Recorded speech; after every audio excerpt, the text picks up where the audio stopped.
কার permission লয়ে তুই ভিতরে ঢুকলি? এখানে তোর কি কাজ? কাজটা খুব ছোট শামসু সাহেব, কিন্তু আপনার জন্য একটু কঠিন হইতে পারে। বিদেশ থেকে বাচ্চাদের জন্য 20 লাখ টাকা আসছিল। অরফানেজের ম্যানেজারকে 20,000 টাকা দেওয়ার পর বাকি টাকা আপনার কাছেই রেখে দিলেন। সেই টাকা চাইলে তার গায়ে হাত পর্যন্ত তুলছেন। অরফানেজের টাকা পকেটে ঢুকায় নেওয়া মানুষ তো সভ্য মানুষ হইতে পারে না, না?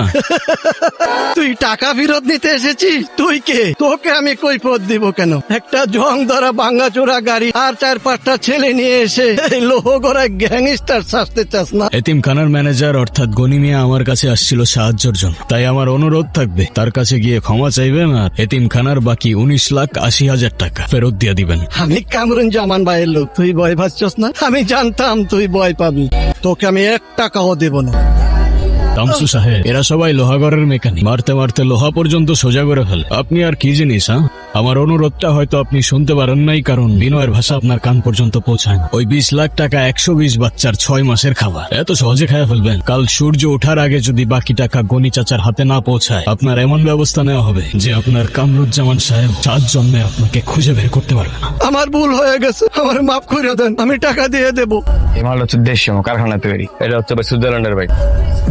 ভাই ছবি তুলতেছে।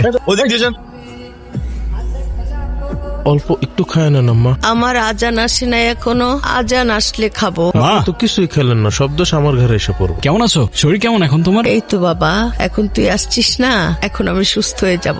ওষুধ খেয়েছো? ওষুধ খাওনি এখনো তুমি? আলী, তুই এখনো মাকে ওষুধ দিসনি? মানে আমি একটা দিন না থাকলেই অনিয়ম করবি? কিছু বলে না দেখি কি মাথায় উঠে গেছিস তুই? ভাইজান, আমি তো সেই কখন থেকে চেষ্টা করতেছি, আমার তো একটা নলাও নিল না। দে আমাকে, দে, আমি খাইয়ে দিচ্ছি। স্যার দেখেন স্যার, এগুলো নিয়ে যদি আমরা প্রপার একটা নিউজ করতে পারি, এইসব ইনফরমেশন নিয়ে আই থিঙ্ক আমাদের জন্য অনেক লাভবান হবে। দেখেন স্যার, পুরো অরিজিনাল স্যার। স্যার এটা দেখেন। সায়রা, তুমি আগে আমাকে এটা বলো। আমি তোমাকে কল করেছি, এই শহরটা কি নেটওয়ার্কের বাইরে চলে গেছে, নাকি তুমি নিজেকে ব্রিটিশ রাজকুমারী ভাবা শুরু করেছো? তুমি বসের কল রিসিভ করতে পারো নাই? আপনি জাস্ট আমাকে একবারই কল করেছেন, আর এমন সময় কল করেছেন তখন আমার লাইফ রিস্কে ছিল স্যার। হ্যালো, আসসালামু আলাইকুম। ওয়ালাইকুম আসসালাম। আজান সাহেব, আমার নাম কামরুজ্জামান। চিনতে পেরেছেন নাকি নতুন করে পরিচয় দিতে হবে? বলুন। গ্যারাজের কাজকর্ম ফেলে আজকাল পুরো লোহাগারের দায়িত্ব নিয়েছো নাকি তুমি? যেটা বলতে চাচ্ছেন ঘুরিয়ে পেঁচিয়ে না বলে সরাসরি বলুন না। শ্যামসু আমার নিজের লোক।